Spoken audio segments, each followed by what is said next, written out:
एक महत्त्वाची बातमी समोर येते। अनूप मोरे यांच्या विरोधात आता गुन्हा दाखल करण्यात आलाय। भाजप युवा मोर्चाचे प्रदेशाध्यक्ष अनूप मोरे यांच्या विरोधात आता गुन्हा दाखल करण्यात आले। आताची एक मोठी बातमी समोर येते। अनूप मोरे यांच्या विरोधात गुन्हा दाखल करण्यात आलाय। पिंपरी चिंचवड पोलीस स्थानकात हा गुन्हा दाखल करण्यात आलेला आहे।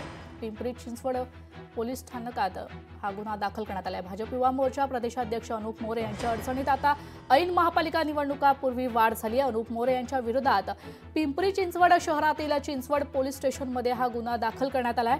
एका महिलेने दिलेल्या तक्रारीवर चिंचवड पोलीस स्टेशनमध्ये अनूप मोरे यांच्यासह इतर आरोपी विरोधात हा गुन्हा दाखल करण्यात आलाय। महापालिका निवडणुकापूर्वी भाजप युवा मोर्चातील अंतर्गत वाद आता उफाळून आलेत। एक भाजप महिला पदाधिकारी यांच्यावर 6-7 जणांनी मिळून शिवीगाळ केली आहे आणि हल्ला करण्याचा देखील प्रयत्न केला होता। या विरोधात महिलेने चिंचवड पोलीस स्टेशनमध्ये हा गुन्हा दाखल केला होता। या गुन्ह्यात सुरुवातीला 2 महिलांसह एकूण 7 जणांविरोधात गुन्हा दाखल करण्यात आला होता। यानंतर आता याच गुन्ह्यात अनूप मोरे यांच्या नावाची नोंद आता करण्यात आली आहे।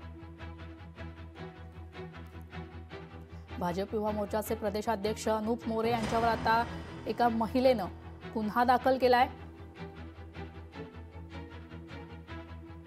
महापालिका निवडणुकापूर्वी भाजप युवा मोर्चातील अंतर्गत वाद आता उफाळून आला। एका भाजप महिला पदाधिकारी यांच्यावर 6-7 जणांनी मिळून शिवीगाळ केलाय आणि हल्ला करण्याचा देखील प्रयत्न केलाय। तर या विरोधात महिलेने आता चिंचवड पोलीस स्टेशनमध्ये गुन्हा दाखल केलाय।